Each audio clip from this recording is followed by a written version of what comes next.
What's up guys, welcome back to my channel. As you can see by the title of the video, Kyle has corona.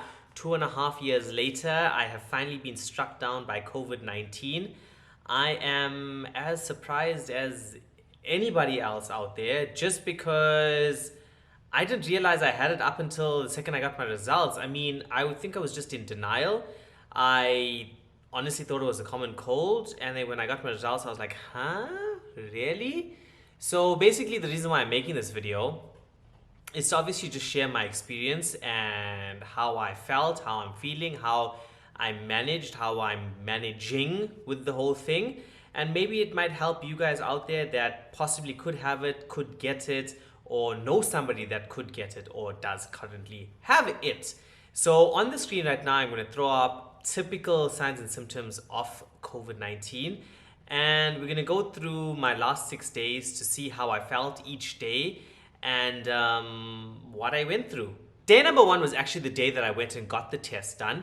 The reason why I went to get the test was because in the evening I was flying off to Melbourne.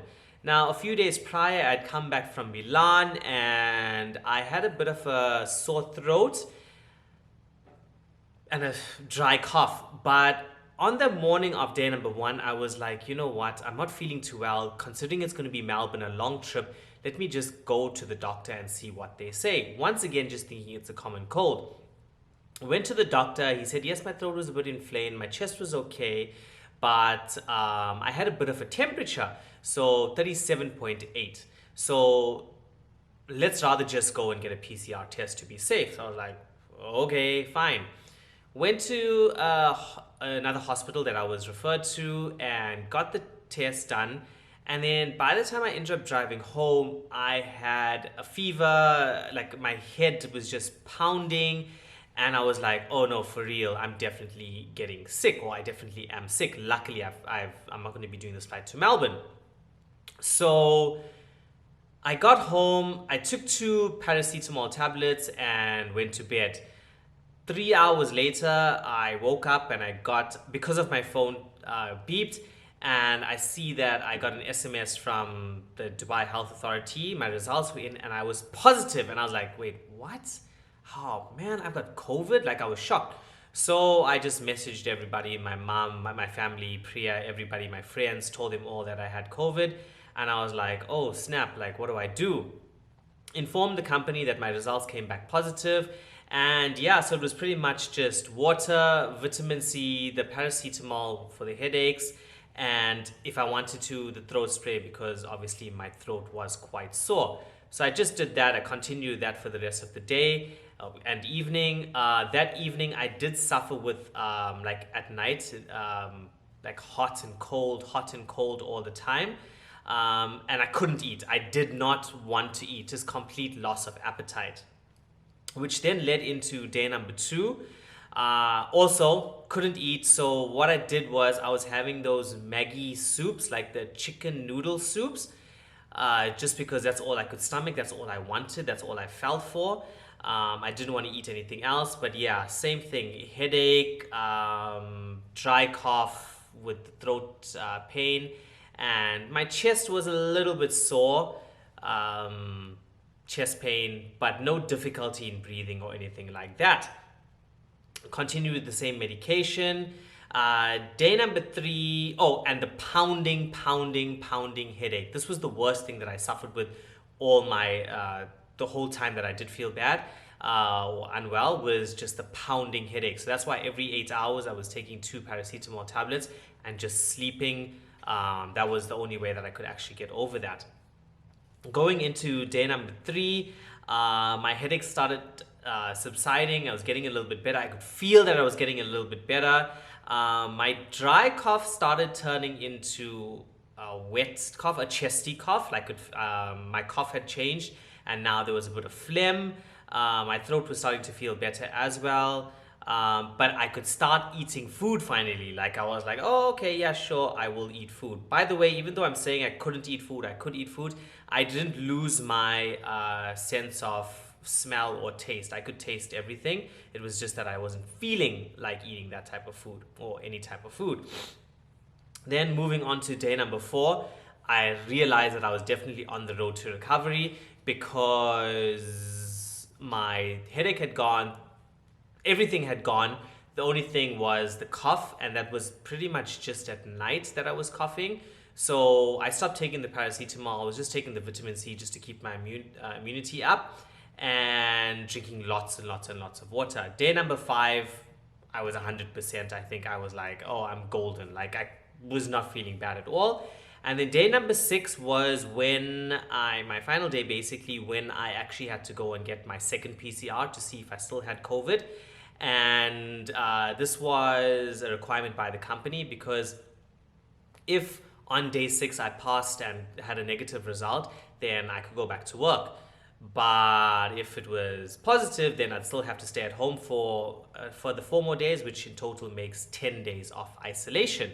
So on day number 6, I went to the hospital, got my referral letter, went to the hospital, got my COVID test, but it took quite a while. I think it took about 8 hours to get my results.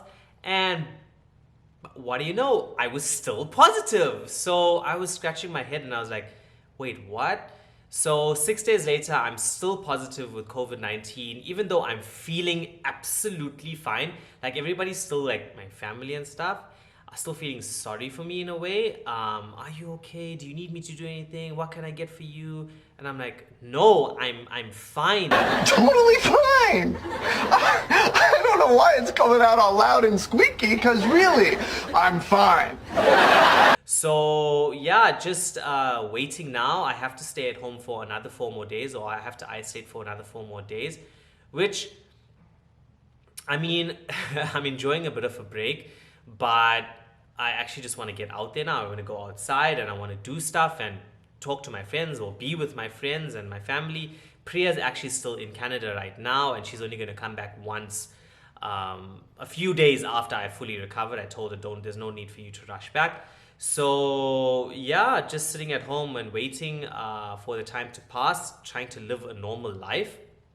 I'm not taking it too lightly, because I know, like, I could have gone out and I could have did things, but I mean, for those of you out there that actually have had experience with COVID-19, getting it yourself, or family members, or even having people that have passed away, I know it is a serious thing. So I don't want to take it too lightly, and it's not fair that me going out there and possibly giving this virus to somebody else. I'd rather just play it safe and be responsible, basically. So yeah, guys, still stuck at home 4 more days. I've missed Melbourne. My roster has changed because they've taken me off my Melbourne flight, and they have taken me off my Madrid. I had a flight to Madrid, a 2-day Madrid. I know it's different from what my roster originally read when I did my roster reveal last month, but that's because I managed to swap some flights.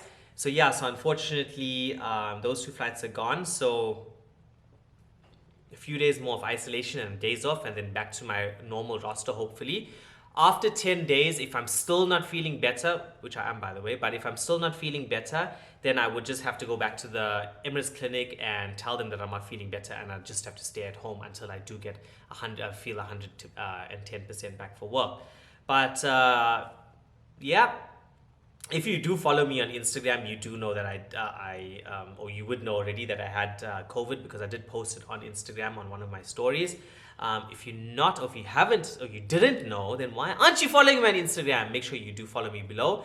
Let me know if anybody out there, guys, if you've had COVID and how you dealt with it, how you managed, what were your symptoms. I feel mine were mild, I must admit. Like I said, for 2.5 days, I was in a lot of discomfort just because of that headache, pounding, constant headache. But that was the worst of it. Let me know how you guys went. And yeah, almost ready to go back to work, hopefully. But that's it. Hope you guys enjoyed this video. Comment, like the video, and I'll see you guys next week, hopefully with a layover video.